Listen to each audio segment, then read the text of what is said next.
ఇవాళ సాయంత్రం శంషాబాద్లోని classic convention centre పక్కనున్న గ్రౌండ్స్లో జరిగే కనీస ఆదాయ వాగ్దాన బహిరంగ సభ కోసం కాంగ్రెస్ పూర్తి స్థాయిలో ఏర్పాట్లు చేసింది. టీపీసీసీ నేతలు దగ్గరుండి సభ ఏర్పాట్లను పర్యవేక్షిస్తున్నారు. దాదాపు 25,000 మంది కార్యకర్తలు సభకు హాజరయ్యేలా నేతలు ఏర్పాట్లు చేస్తున్నారు. రాహుల్ సభకు సంబంధించి మరింత సమాచారం మా రిపోర్టర్ రాజిరెడ్డి స్థలం నుంచి అందిస్తారు.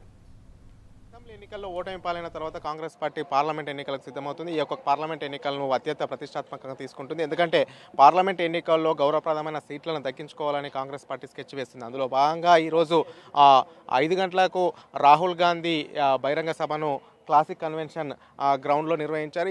ఈ యొక్క సభకు సంబంధించినటువంటి ఏర్పాట్లు ఇప్పటికే దాదాపు పూర్తయ్యాయి. మనం చూసుకోవచ్చు, ఈ గ్రౌండ్ దాదాపు 15 ఎకరాల విస్తీర్ణంలో ఉన్నటువంటి గ్రౌండ్ ఈ యొక్క గ్రౌండ్ అని మనం చెప్పుకోవచ్చు. మొత్తానికి ఈ యొక్క గ్రౌండ్కు దాదాపు 1,00,000 పైచీలకు జనము వస్తారనేది కూడా కాంగ్రెస్ పార్టీ నాయకులు చెప్తా ఉన్నారు. ముఖ్యంగా మనం చూసుకున్నట్టయితే కాంగ్రెస్ పార్టీ ఈ యొక్క మీటింగ్ను అత్యంత ప్రతిష్టాత్మకంగా తీసుకుంటుంది. ఎందుకంటే ఈ యొక్క మీటింగ్కు రాష్ట్ర వ్యాప్తంగా ఉన్నటువంటి కాంగ్రెస్ శ్రేణులను ఇక్కడికి పిలిపిస్తున్నారు. బూత్ లెవెల్లో ఉన్నటువంటి నాయకులను, బూత్ అధ్యక్షులను, మండల అధ్యక్షులను, జిల్లా అధ్యక్షులను, పార్టీకి సంబంధించిన క్యాడర్ను పూర్తిగా ఈ గ్రౌండ్లోకి తీసుకురావుతున్నారు. ఎందుకంటే రాహుల్ గాంధీ ఎలాంటి దిశానిర్దేశం చేస్తారో ఇది పూర్తిగా క్షేత్రస్థాయిలోకి తీసుకెళ్లడానికి ప్లాన్ చేస్తున్నారు. ముఖ్యంగా మనం చూసుకున్నట్టయితే ఈ యొక్క సభ కనీస ఆదాయ వాగ్దాన సభగా ఈ యొక్క సభకు నామకరణం చేశారు.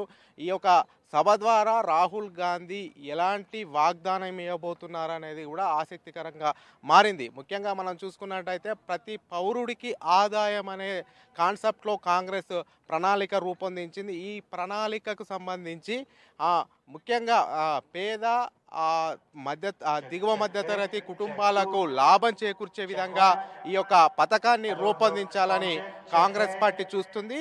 ఈ యొక్క నేపథ్యంలో హైదరాబాద్లో వేదికగా వాగ్దాన సభను నిర్వహిస్తున్నారు. ఈ యొక్క సభలో ఎలాంటి వాగ్దానం చేయబోతున్నారు, ప్రతి పౌరుడికి ఎలా ఆదాయం సమకూర్చే విధంగా రాహుల్ గాంధీ ఎలాంటి విధి విధానాలను ప్రకటించబోతున్నారు, యావత్ దేశం ఈ సభ దృష్టి చూస్తుంది. ఎందుకంటే ఇప్పటికే ప్రధానమంత్రి నరేంద్ర మోడీ పిఎం కిసాన్ సమ్మేళన్ అనే పథకాన్ని ప్రవేశపెట్టారు. ఆ పథకానికి ధీటుగానే ఈ యొక్క కనీస ఆదాయ వాగ్దానం ఉంటుంది అనేది కూడా దేశవ్యాప్తంగా చర్చ జరుగుతుంది. ఈ యొక్క నేపథ్యంలో దిగువ మధ్యతరగతి కుటుంబాలకు, అదేవిధంగా పేద ప్రజలకు న్యాయం జరిగే విధంగా కనీస ఆదాయ వాగ్దానం చేస్తారని కూడా పార్టీ వర్గాలు చెప్తున్నాయి. గత ఎన్నికల్లో మోడీ అనేక రకాలమైన వాగ్దానాలు ఇచ్చారు. నిరుద్యోగులకు పెద్ద ఎత్తున ఉద్యోగాలు కల్పిస్తారని చెప్పారు. కానీ ఇంతవరకు అలాంటి కల్పించలేదు. అదేవిధంగా నల్లధనాన్ని కూడా తీసుకొస్తాను, నల్ల కుబేర్లను పట్టిస్తాను, నల్లధనం తీసుకొచ్చి ప్రతి పౌరుడి అకౌంట్లో 15 లక్షల రూపాయలు వేస్తానని గత ఎన్నికల సభలో నరేంద్ర మోడీ చెప్పిన విషయాన్ని కూడా రాహుల్ గాంధీ ప్రస్తావించే అవకాశం ఉంది. తద్వారా అటు మోడీ ఏమైతే వాగ్దానాలు చేశారో ఆ వాగ్దానాలను నిలబెట్టుకోలేదు. ఇక్కడ కూడా టీఆర్ఎస్కు ఓటేసినా కానీ అది లాభం లేకుండా పోతుంది.